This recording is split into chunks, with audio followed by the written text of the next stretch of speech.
नरेंद्र कौर छाबड़ा, औरंगाबाद, महाराष्ट्र से आज आपके समक्ष अपनी लघु कथा दंश लेकर आई हूँ। पिछले 3 वर्षों से घुटनों के दर्द से बेहाल कामिनी जी आखिर ऑपरेशन के लिए तैयार हो गईं। बेटा बहू सुदूर प्रदेश में कार्यरत हैं। उनके शहर से वहाँ पहुँचने में 2 दिन का समय लगता था। अब तो हवाई जहाज़ के कारण सुविधा हो गई थी, फिर भी बदल कर आने में 10 घंटे लग जाते थे। बेटे को जब यह सूचना दी तो वह बोला, माँ आप ऑपरेशन करा लो। आजकल तो अस्पताल में इतनी बढ़िया संभाल की जाती है कि घर के सदस्य की ज़रूरत ही नहीं पड़ती। मुझे छुट्टी के लिए आवेदन करना पड़ेगा। जैसे ही छुट्टी मिलेगी आ जाऊँगा।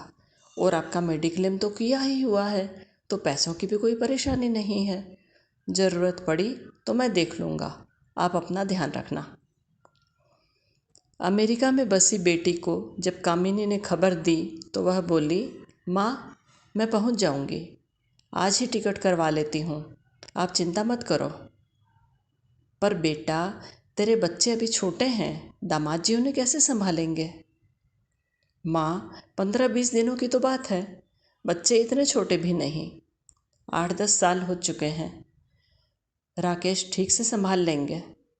सारी उम्र तुम हम बच्चों के लिए खटती रही हो, अब हमारी बारी है तुम्हारी थोड़ी सी सेवा करने की। कामिनी की आंखें नम हो आईं। ऑपरेशन के बाद जब कामिनी को कमरे में लाया गया तो सामने बेटी खड़ी थी। ठीक हो गई ना माँ? बड़े प्यार से माँ के सिरहाने खड़े होकर बेटी बोली। दर्द में भी कामिनी मुस्कुरा दी।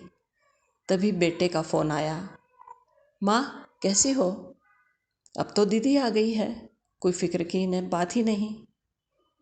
सब अच्छे से संभाल लेगी, मेरी चिंता भी खत्म हो गई।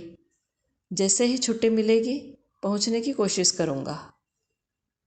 कामिनी की आंखें फिर से नम हो गई थी, जिसमें ऑपरेशन के दर्द के साथ साथ बेटे की आधुनिक व्यवहार कुशलता का दंश भी शामिल था।